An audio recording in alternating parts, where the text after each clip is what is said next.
ಇನ್ನು ಇನ್ನೊಂದು ಕಡೆ RCB ವಿಜಯೋತ್ಸವಕ್ಕೆ ಬಂದು ಚಿನ್ಮಯಿ ಶೆಟ್ಟಿ ಅನ್ನುವಂಥ ಒಬ್ಬರು ಯುವತಿ ಮೃತಪಟ್ಟಿದ್ದಾರೆ. ಸದ್ಯ ಚಿನ್ಮಯಿ ಶೆಟ್ಟಿ ಅವರ ಮೃತದೇಹವನ್ನು ಪೋಷಕರಿಗೆ ಹಸ್ತಾಂತರ ಮಾಡಲಾಗಿದೆ. ಬಾಸ್ಕೆಟ್ಬಾಲ್ ಪ್ಲೇಯರ್ ಆಗಿದ್ದರು ಚಿನ್ಮಯಿ ಶೆಟ್ಟಿ. ಮೂಲತಃ ಉಡುಪಿ ಜಿಲ್ಲೆಯವರು.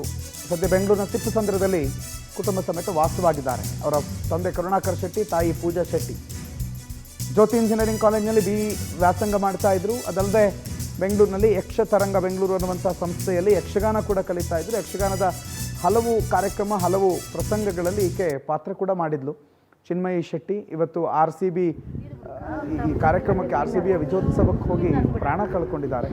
ಚಿನ್ಮಯಿ ಶೆಟ್ಟಿ ಮೃತದೇಹವನ್ನು ಕೂಡ ಕುಟುಂಬಕ್ಕೆ ಹಸ್ತಾಂತರ ಮಾಡೋ ಕೆಲಸ ಆಗಿದೆ, ಹಸ್ತಾಂತರ ಮಾಡಾಗಿದೆ. ಅವರ ನಿವಾಸ ತಿಪ್ಪಸಂದ್ರದಲ್ಲಿ ಅಂತಿಮ ದರ್ಶನಕ್ಕೆ ವ್ಯವಸ್ಥೆಯನ್ನು ಮಾಡಿಕೊಂಡಿದ್ದಾರೆ. ಆ ದೃಶ್ಯವನ್ನು ನೀವು ಗಮನಿಸ್ತಾ ಇದ್ದೀರಿ. ಇದೆ ಈಕೆನೆ ಚಿನ್ಮಯಿ ಶೆಟ್ಟಿ. ಬೆಂಗಳೂರಿನಲ್ಲಿ BE ವ್ಯಾಸಂಗ ಮಾಡ್ತಾಯಿದ್ರು.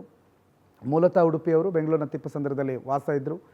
RCB ಅಭಿಮಾನಿ, ಬಾಸ್ಕೆಟ್ಬಾಲ್ ಪ್ಲೇಯರ್ ಆಗಿದ್ದರು ಅವರು. ಬಾಸ್ಕೆಟ್ಬಾಲ್ ಪ್ಲೇಯರು ಜೊತೆಗೆ RCB ಅಭಿಮಾನಿಯಾಗಿ RCBಯ ವಿಜಯೋತ್ಸವಕ್ಕೆ ಹೋಗಿ ಈಗ ಪ್ರಾಣ ಕಳ್ಕೊಂಡಿದ್ದಾರೆ.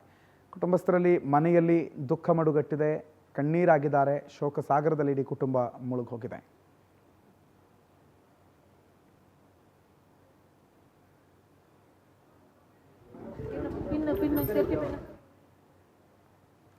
ಮಂಜುನಾಥ್ ಮಾಹಿತಿ ಕೊಡ್ತಾರೆ, ನೇರ ಸಂಪರ್ಕದಲ್ಲಿ ಜಾಯ್ನ್ ಆಗಿದ್ದಾರೆ. ಮಂಜುನಾಥ್, ಚಿನ್ಮಯಿ ಶೆಟ್ಟಿ ಅನ್ನುವಂಥ ಒಬ್ಬ ಹುಡುಗಿ ಯುವತಿ ಕೂಡ ಮೃತಪಟ್ಟಿದ್ದಾರೆ.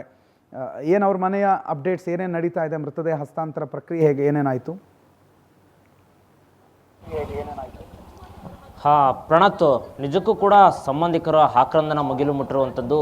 ಯಾಕಂದರೆ ಈಗಾಗಲೇ ಏನು ಚಿನ್ಮಯಿ 19 ವರ್ಷದ ಮಗು, ಈ ಹುಡುಗಿ ಕಾಲೇಜ್ಗೆ ಹೋಗ್ತಾಯಿದ್ರು. ಆದರೆ ಈ ಹುಡುಗಿಗೆ ಆ ಒಂದು ಕ್ರಿಕೆಟಿನ ಬಗ್ಗೆ ಒಂಚೂರು ಗಾಳಿಗಂಧ ಕೂಡ ಗೊತ್ತಿರಲಿಲ್ಲ. ಆದರೆ ಕಾಲೇಜಿನ ಫ್ರೆಂಡ್ಸ್ಗಳು ಬನ್ನಿ ಹೋಗೋಣ ಅನ್ನೋ ಒಂದು ಬನ್ನಿ ಹೋಗಿ ನೋಡ್ಕೊಂಬರೋಣ ಅಂತ ಹೇಳಿದ್ಕೆ ಫ್ರೆಂಡ್ಸ್ ಮಾತು ಕರ್ಕೊಂಡು ಹೋಗಿದ್ರು.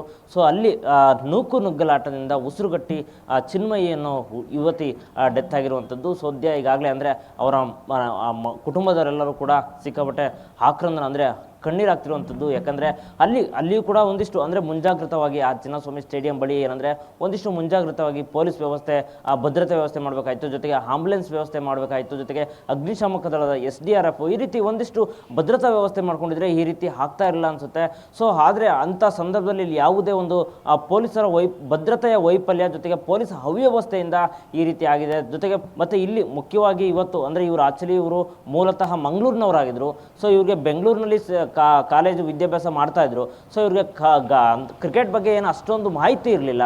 ಸೊ ಆದರೆ ಕಾಲೇಜಿನಲ್ಲಿ ಫ್ರೆಂಡ್ಸ್ ಕರೆದ್ರು ಅನ್ನೋ ಉದ್ದೇಶದಿಂದ ಇವರು ಒಂದು 4 ಜನ ಫ್ರೆಂಡ್ಸ್ ಹೋಗಿರ್ತಾರೆ. ಸೊ ಅಲ್ಲಿ ನೋಡುವಂಥ ಸಂದರ್ಭದಲ್ಲಿ ಯಾವಾಗ ನೂಕು ನುಗ್ಗಲಾಗಿ ಅಲ್ಲಿ ಪೊಲೀಸರು ಲಾಠಿ ಚಾರ್ಜ್ ಮಾಡುವಂಥ ಕ್ಷಣದಲ್ಲಿ ಮುಂದೆ ಅಂದರೆ ಒಬ್ಬರ ಮೇಲೆ ಹೋಗಿ ಬಿದ್ದು ಆ ಒಂದು ಉಸಿರುಗಟ್ಟಿ ಸಾವನ್ನಪ್ಪಿರುವಂಥದ್ದು. ಸದ್ಯ ಈಗಾಗಲೇ ಅಂದರೆ ಇವತ್ತು ಅಂದರೆ ಬೆಂಗಳೂರಿನಲ್ಲೇ ಏನು ಚಿತ್ರಗಾರ ಅಂದರೆ ಇಲ್ಲಿ ಬೆಂಗಳೂರಿನಲ್ಲೇ ಅಂತ್ಯ ಸಂಸ್ಕಾರ ಮಾಡೋದಕ್ಕೂ ಕೂಡ ಈಗಾಗಲೇ ಸಂಬಂಧಿಕರು ಕೂಡ ನಿರ್ಧಾರ ಮಾಡಿರುವಂಥದ್ದು. ಪ್ರಣಾತ್, ಥ್ಯಾಂಕ್ ಯು ಮಂಜುನಾಥ್ ಮಾಹಿತಿಗೆ.